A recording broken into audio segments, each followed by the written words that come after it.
किसी गांव में एक गड्ढेरिया रहता था। वह लालची स्वभाव का था। हमेशा यही सोचा करता था कि किस प्रकार वह गांव में सबसे अमीर हो जाए।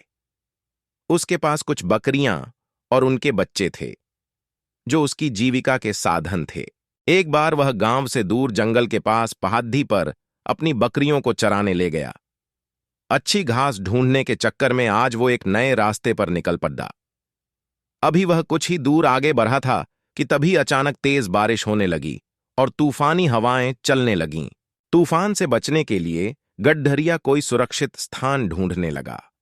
उसे कुछ ऊंचाई पर एक गुफा दिखाई दी। गड्ढरिया बकरियों को वहीं बांध उस जगह का जायजा लेने पहुंचा तो उसकी आंखें फटी की फटी रह गईं। वहां बहुत सारी जंगली भेद्दें मौजूद थीं। मोटी तगड्डी भेद्दों को देखकर गड्ढाहरिये को लालच आ गया। उसने सोचा कि अगर ये भेद्दें मेरी हो जाएं तो मैं गांव में सबसे अमीर हो जाऊंगा। इतनी अच्छी और इतनी ज्यादा भेद्दें तो आसपास के कई गांवों में किसी के पास नहीं है। उसने मन ही मन सोचा कि मौका अच्छा है, मैं कुछ ही देर में इन्हें बहला फुसला कर अपना बना लूंगा, फिर इन्हें साथ लेकर गांव चला जाऊंगा। यही सोचते हुए वह वापस नीचे उतरा। बारिश में भीगती अपनी दुबली पतली कमजोर बकरियों को देखकर उसने सोचा कि अब जब मेरे पास इतनी सारी हट्टी कट्टी भेड़ें हैं तो मुझे इन बकरियों की क्या जरूरत।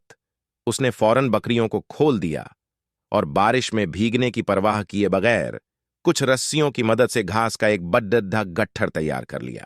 गट्ठर लेकर वह एक बार फिर गुफा में पहुंचा और काफी देर तक उन भेदों को अपने हाथ से हरी हरी घास खिलाता रहा। जब तूफान थम गया तो वह बाहर निकला। उसने देखा कि उसकी सारी बकरियां उस स्थान से कहीं और जा चुकी थीं। गड्ढेरिये को इन बकरियों के जाने का कोई अफसोस नहीं था, बल्कि वह खुश था कि आज उसे मुफ्त में एक साथ इतनी अच्छी भेड़ें मिल गई हैं। यही सोचते सोचते वह वापस गुफा की ओर मुद्दा, लेकिन ये क्या, बारिश थमते ही भेड़ें वहां से निकलकर दूसरी तरफ जान लगीं। वह तेजी से दौड़ ढाकर उनके पास पहुंचा और उन्हें अपने साथ ले जाने की कोशिश करने लगा। पर भेड़ें बहुत थीं, वह अकेला उन्हें नियंत्रित नहीं कर सकता था।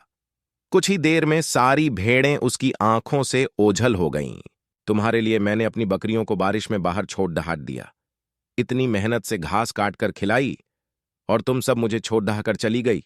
सचमुच कितनी स्वार्थी हो तुम सब। गड्ढरिया बदहवास होकर वहीं बैठ गया। गुस्सा शांत होने पर उसे समझ आ गया कि दरअसल स्वार्थी वो भेड़ें नहीं बल्कि वो खुद है, जिसने भेद्दों की लालच में आकर अपनी बकरियां भी खो दीं। शिक्षा। मित्रों, जो व्यक्ति स्वार्थ और लोभ में फंसकर अपनों का साथ छोड़ ढाता है, उसका कोई अपना नहीं बनता और अंत में उसे पछताना ही पड़े रहता है। रोजाना नई शिक्षाप्रद रोचक कहानियां प्रसंग सुनने के लिए चैनल को सब्सक्राइब करें। धन्यवाद।